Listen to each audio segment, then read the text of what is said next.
오늘 본문의 말씀은 지난 시간에 우리가 나누었던 말씀과 아주 깊은 연관성을 가지고 있습니다.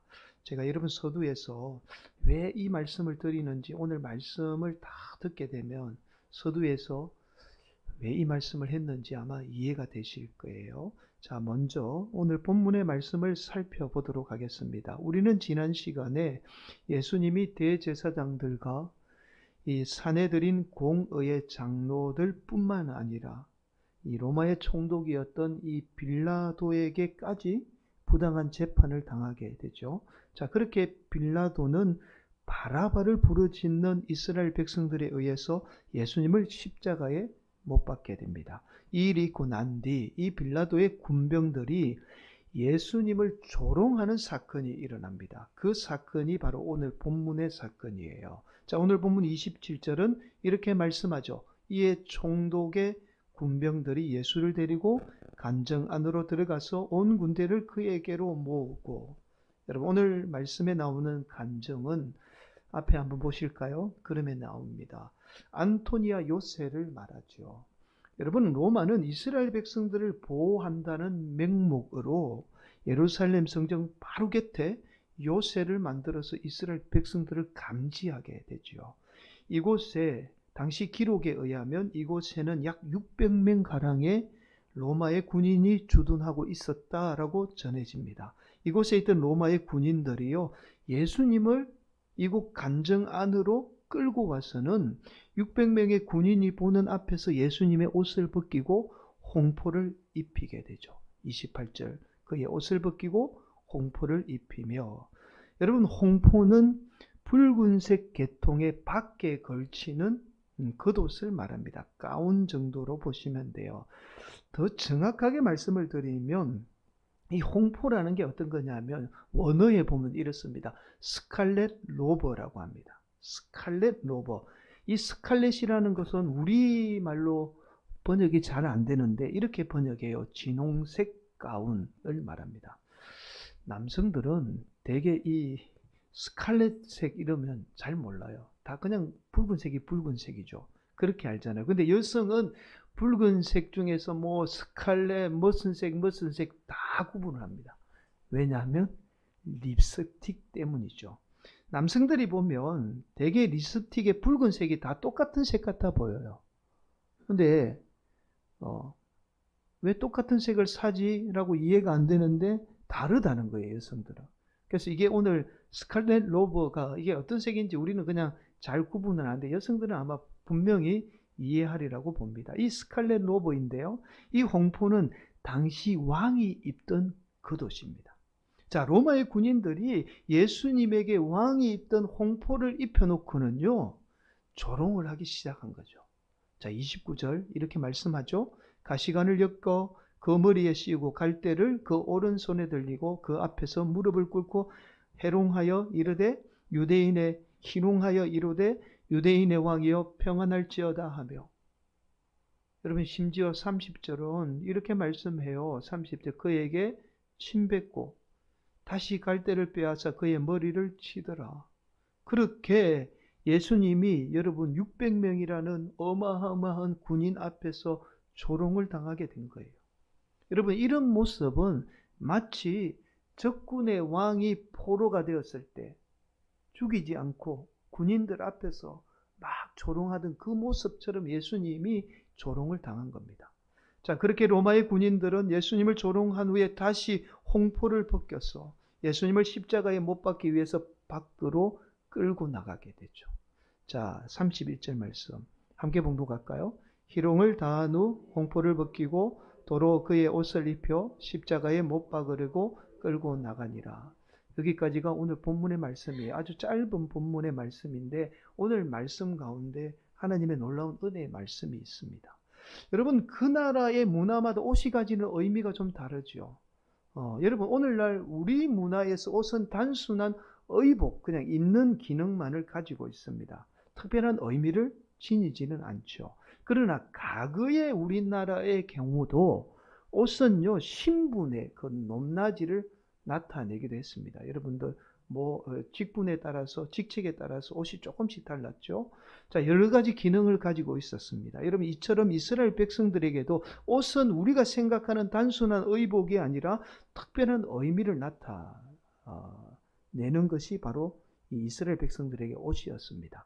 여러분, 이러한 사실을 뒷받침하고 있는 것이 바로 오늘 본문 말씀에 나오는 홍포예요. 여러분, 이 홍포는요, 신구약 말씀을 통틀어서 오늘 본문이 유일하게 나옵니다. 심지어 사복음서를 통해서도 오늘 본문에만 나오는 아주 특별한 말씀이에요. 그러니까 마태복음에만 나오는 특별한 말씀이 바로 홍포라는 겁니다. 즉, 이 말은 이 홍포가 유대인이죠. 이스라엘 백성들에게 특별한 의미를 지니고 있다는 사실을 말씀해요. 마태복음은 유대인을 위해서 기록한 말씀이죠. 그래서 이 유대인들이 이 홍포에 대한 특별한 의미가 있기 때문에 마태복음은 이 마태복음에만 유일하게 이 홍포에 관해서 지금 기록을 하고 있는 겁니다. 여러분, 하나님이 인간에게 맨 먼저 다른 어떤 것도 아닌 바로 옷을 먼저 주었습니다. 여러분, 우리가 너무나 잘 아는 말씀이잖아요. 인류가 태초에 범죄했을 때 하나님이 인간에게 수치를 가리기 위해서 옷을 만들어서 옷을 입혀주게 되죠. 이전만 해도 인간은요, 옷을 입지 않았습니다.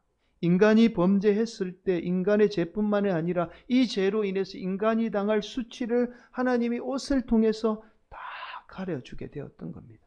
그래서 이스라엘 백성들에게 옷은 단순한 의복이 아니라 하나님이 인간에게 주신 특별한 메시지로 생각을 했던 거죠.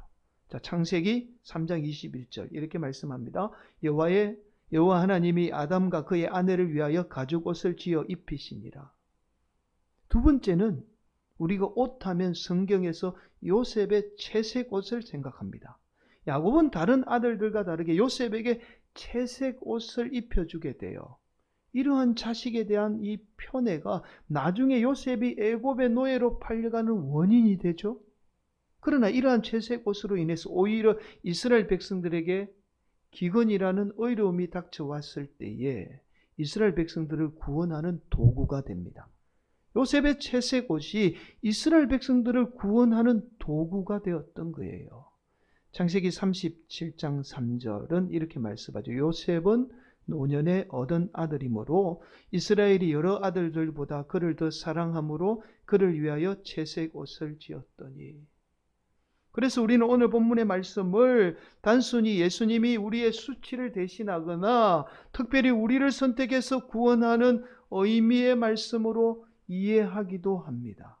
그러나 오늘 본문에 나오는 이 홍포는요, 구약에서 엘리야 선지자와 밀접한 연관성이 있어요. 여러분, 열왕기 하에 보면 이런 말씀이 나오죠. 선지자 엘리야가 나이가 들어서 하나님의 부르심을 받게 돼요. 그런데 엘리야는 여느 사람과 달리 하나님께서 죽음을 보지 않고 직접 하늘로 들어 올리게 되죠. 여러분, 이 땅에서 죽음을 보지 않고 하늘로 직접 올라간 인물이 구약에는 두 사람이 나와요. 첫 번째 인물이 에녹이죠. 두 번째 인물이 엘리야입니다. 신약에 와서는 예수님도 사실은 십자가에 못 박혀 죽죠. 그러나 나중에 부활을 통해서 제자들이 보는 앞에서 하늘로 올라가게 됩니다. 자, 그런데 엘리야가 나이가 들어서 하늘로 올라갈 때 아주 특별한 행동 하나를 해요. 여러분, 먼저 엘리야가 하늘로 올라갈 때 이 엘리야의 제자인 엘리사가 스승인 엘리야를 끝까지 따라다녀요. 처음에 베델로 가니까 베델로 따라가고, 이어서 엘리야가 여리고 가니까 이번에는 또 여리고까지 따라갑니다. 그러자 이 엘리야가 나중에는 요단강에 이르게 돼요. 이때 엘리야가 자신의 겉옷을 벗고는요, 이 겉옷으로 요단강을 건너기 위해서 요단강을 치는 모습이 나옵니다. 요단강을 치게 되자 요단강이 둘로 갈라져요. 마치 모세가 지팡이로 홍해를 가르듯이 엘리야의 겉옷으로 요단강을 가르게 됐죠. 여러분, 혹시 이런 생각하실 분이 계실 것 같아요. 이 말씀이 성경에 나오나? 이렇게 생각하시는 분이 계실 것 같아서 성경을 좀 찾아보도록 하겠습니다. 열왕기하 2장 8절 한번 앞에 보실까요? 엘리야가 겉옷을 가지고 말아 물을 치매 물이 이리저리 갈라지고 두 사람이 마른 땅 위로 건너더라. 그렇게 엘리야가 겉옷으로 요단강을 갈라서 요단강을 건너게 됩니다. 그런데 이때까지도 엘리사가 스승인 엘리야를 따라다녀요. 그러자 엘리야가 엘리사에게 이렇게 말합니다. 도대체 네가 나에게 뭘 원해서 이렇게 나를 따라다니느냐? 그렇게 묻죠. 그러자 엘리사가 유명한 말을 하죠. 이런 말이죠. 선생님에게 역사했던 성령님의 역사가 저에게 갑절이나 있기를 원합니다. 라고 그렇게 이야기하죠. 그러자 엘리야가 이렇게 대답합니다. 참 어려운 거 구하네. 하지만 내가 하늘로 올라가는 것을 보게 되면 네가 원하는 것 반드시 얻게 되리라 라고 대답해요. 그 순간 하늘에서 불수레와 불말이 나타났어요. 두 사람을 갈라놓게 됩니다. 그리고는 엘리야는 하늘로 올라가게 되죠. 그런데 이때 하늘에서 엘리야가 입고 있던 겉옷이 떨어져요. 그리고는 이 엘리사가 자신의 겉옷을 찢어버리고 엘리야의 겉옷을 취해서 다시 엘리야처럼 이 겉옷으로 요단강을 치게 됩니다. 자, 그러자 놀라운 일이 일어나죠. 요단강이 스승인 엘리야가 그랬던 것처럼 똑같이 둘로 갈라져요. 엘리사는 그 갈라진 요단강을 걸어서 다시 건너편으로 오게 됩니다. 그러자 이 모습을 지켜본 이 선지자들의 제자들이 이렇게 고백해요. 열왕기하 2장 15절 말씀. 맞은편 여리고에 있는 선지자의 제자들이 그를 보며 말하기를 엘리야의 성령이 하시는 역사가 엘리사 위에 머물렀다 하고 가서 그에게로 나아가 땅에 엎드려 그에게 경배하고.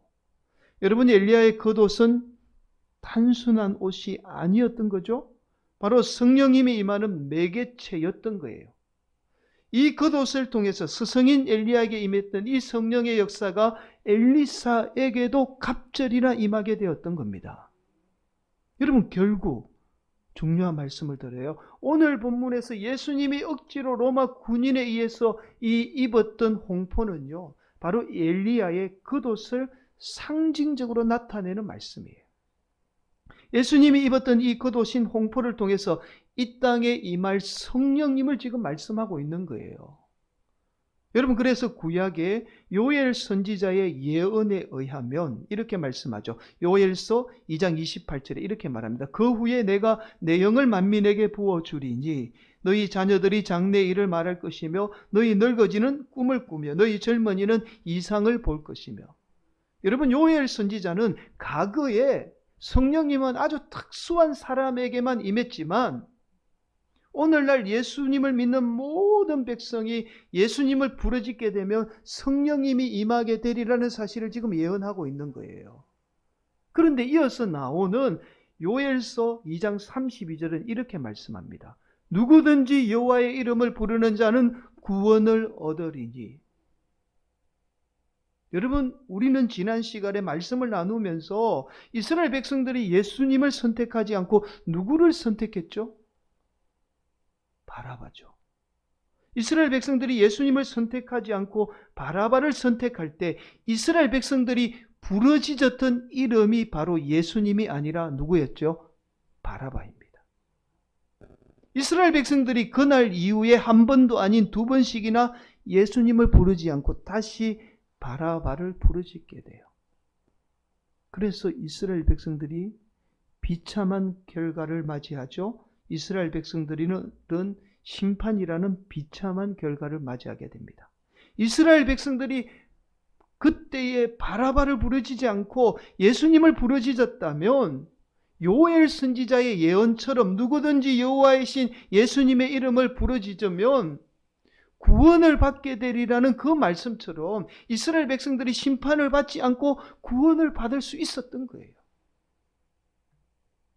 여러분, 지난 시간에 말씀을 드렸듯이 이스라엘 백성들이 지금 처해 있는 상황은요, 말할 수 없는 고통의 상황에 지금 놓여 있어요. 마태복음을 기록할 때는요, 이스라엘 백성들은 어마어마한 상처 속에 있었습니다. 자신들이 그토록 소중하게 여겼던 예루살렘이 완전히 돌 하나도 남기지 않고 다 파괴되었어요. 다 무너졌습니다. 완전히 폐허가 되었어요. 그래서 자신들이 그토록 사랑하던 이 마음의 고향인 예루살렘을 잃어버리고 타국으로 다 뿔뿔이 흩어졌습니다. 여러분, 이뿐만이 아니죠. 심지어 이때 100만 명에 이르는 어린아이, 여자 할 것 없이, 노인 할 것 없이 100만 명이라는 어마어마한 숫자가 죽었습니다. 여러분, 이때 이스라엘 백성들의 전체 인구가 약 500만 명 정도 밖에는 500만 명도 안 되는 인구예요. 여러분, 역사학자마다 의견이 다르지만 어떤 역사학자는 이렇게 이야기하는 학자도 있어요. 한 200만 정도밖에 안 됐다라고 그렇게 이야기하는 학자도 있습니다. 200만 명이면 2명 중에 1명이 죽은 거예요. 여러분, 이 중에는요, 내 부모가, 내 자녀가 비참하게 죽는 광경을 목격한 겁니다. 이러한 아픔 가운데 이 비참함의 원인이 바로 이스라엘 백성들이 예수님을 부르짖지 않고 바라바를 부르짖었기 때문에 마태는 이런 결과가 임하게 되었다는 사실을 지금 오늘 이 홍포를 통해서 지금 말씀하고 있는 거예요. 그래서 요엘서 2장 32절 다시 살펴보면 이렇게 말씀해요. 한번 보실까요? 여러분, 밑줄친 부분만 한번 보세요. 시온산과 예루살렘에서 피할 자가 있을 것이며 남은 자 중에 나 여호와의 부름을 받을 자가 있을 것입니다. 예루살렘의 멸망에서 피했던 남은 예수 믿는 성도들이 있다는 말씀이죠. 결국 마태는 요엘 선지자의 예언대로 이스라엘 백성들이 마지막 날인 지금이라도 바라바가 아니라 예수님 이름을 부르짖게 되면 예수님으로부터 임한 성령님이 이스라엘 백성들을 지금 무너져 있지만, 상처 가운데 있지만, 아픔 가운데 있지만 다시 예수 그리스도를 부르짖으면 반드시 구원받게 되리라는 사실을 지금 말씀하고 있는 거예요. 과거의 이스라엘 백성들은 이 바라바를 부르짖어 심판받았지만 이제라도 예수님을 부르짖게 되면 구원받게 되리라는 사실을 말씀하고 있습니다. 그래서 마태는요, 오늘 말씀을 통해서 홍포를 입었던 이 예수님이야말로 요엘 선지자의 예언대로 마지막 날에 이스라엘 백성들을 구원할 메시아임을 지금 말씀하고 있습니다. 여러분, 인간의 부르짖음은요, 단순한 외침이 아니에요. 우리는 부르짖는 행위를 단순히 외치는 행위로만 생각합니다. 그러나 우리의 부르짖음에는 자신이 어떤 존재인가를 드러내게 됩니다. 내가 어떤 존재인가를 나타내는 행위가 바로 내가 부르짖는 행위예요. 가령 예를 들어서 살면서 물질만을 부르짖는 사람은요, 자신의 존재가 물질의 욕망에 사로잡혀 사는 인생이라는 이 자신의 존재를 드러내게 되죠. 여러분, 살면서 오직 돈 부르짖는 사람은요, 자신이 물질에 의해서 사는 인생이라는 것을 나타내는 거잖아요. 반면에 내가 예수님을 부르짖는다는 것은요, 그 부르짖음 속에 내가 하나님의 자녀라는 사실을 말해줍니다. 그래서 이사야 선지자는 이렇게 말씀하죠. 이사야 42장 8절이죠. 나는 여호와이니 이는 내 이름이라. 나는 내 영광을 다른 자에게, 내 찬송을 우상에게 주지 아니하리라. 하나님의 이름을 부르짖을 수 있는 자격을 다른 자들에게 주지 않았다는 거죠. 하나님을 부르짖을 수 있고 예수님을 부르짖을 수 있는 것은 오직 하나님의 자녀만이 할 수 있는 영광이에요. 결국 우리의 부르짖음의 행위는 우리가 하나님의 자녀로 살겠다는 우리의 의지이자 우리가 하나님의 자녀라는 사실을 드러내는 우리의 정체성을 나타내는 행위입니다. 그래서 로마서 10장 13절은 이렇게 말씀해요. 누구든지 주의 이름을 부르는 자는 구원을 받으리라. 이 말씀은 단순히 우리가 예수님을 부르짖는다고 해서 우리가 구원받는 것이 아니라 우리가 예수님을 부르짖음으로 말미암아 우리는 하나님의 자녀로 살게 되는 거죠. 결국 이 부르짖음이 저와 여러분이 심판받지 않고 구원을 받게 되는 겁니다.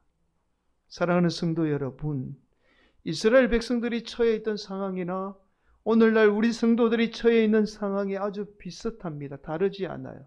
위기의 상황 속에 놓여 있습니다. 그러나 일어난 위기의 상황 속에서 우리 성도들이 살 길은 오직 예수님을 부르짖는 길밖에 없어요. 또한 이스라엘 백성들뿐만 아니라 인류가 선택한 이 바라바라는 잘못된 부르짖음이 온 인류를 고통 가운데 몰아넣고 있지요. 바라바라는 이기심이 지금의 인류를 종말로 치닫게 하고 있는 거예요.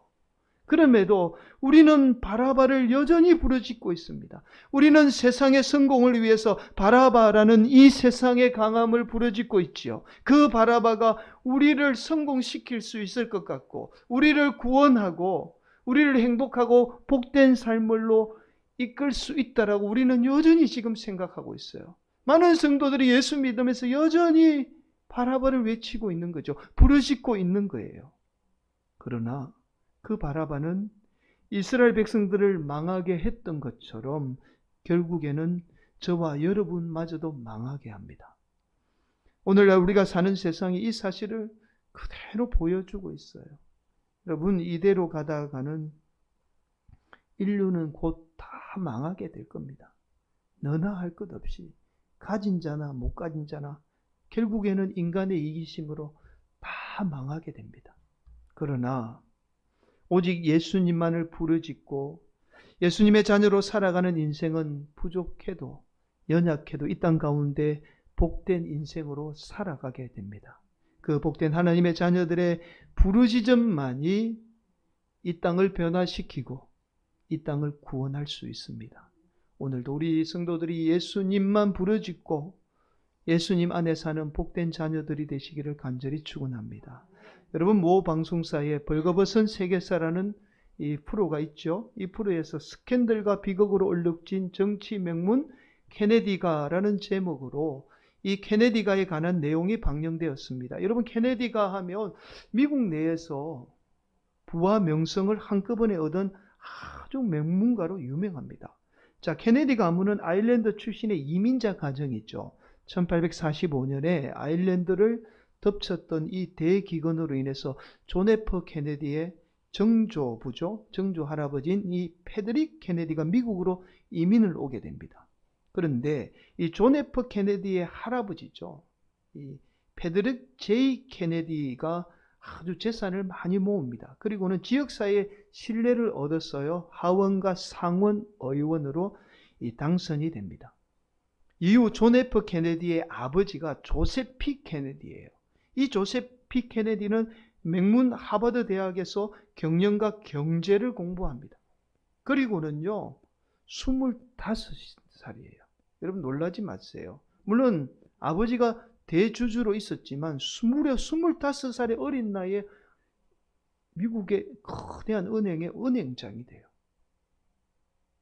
그런데 이 조셉 P 케네디는요 그의 뛰어난 머리로 서서히 불법적인 사업에 손을 대기 시작해요. 첫 번째가 밀주 사업입니다. 당시 검주법이었잖아요. 술을 판매도 하면 안 되고 유통도 하면 안 되는 그런 시대에 마피아와 손을 잡고는요 몰래 술을 들여와서 막대한 돈을 벌게 됩니다.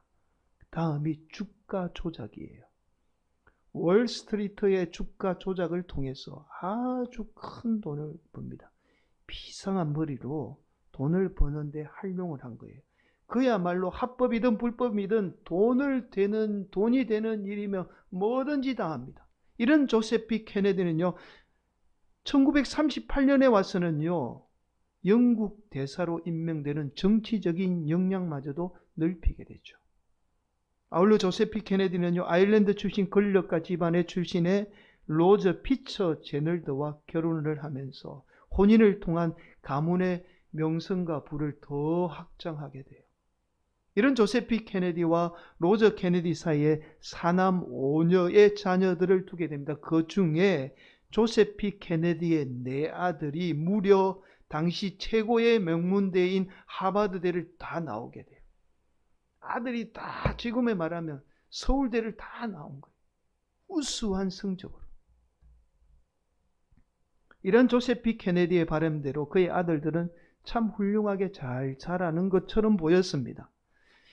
차남인 우리가 잘 아는 존 F 케네디는요 2차 세계대전에 참전해 작전 중에 객침된 대원을 구하며 인력 전쟁 영웅으로 떠오르게 돼요. 그런데 이 큰형인 장남인 조셉 P 케네디 주니어는요 이 동생이 잘 되는 것의 시기에서 무리하게 비행을 해서 비행 사고를 당해서 그만 죽고 마는 사고가 일어나요. 애초 아버지는요, 조셉 P. 케네디는요, 장남에게 정치가로서의 길을 가르는 어느 큰 기대를 가지고 있었는데 장남이 죽게 되자 그 모든 기대가 차남인 존 F. 케네디에게 다 넘어가게 되죠. 존 F. 케네디는요, 연방 하원 의원을 필두로 상원을 거쳐서 우리가 잘 아는 미국의 제35대 대통령이 되죠.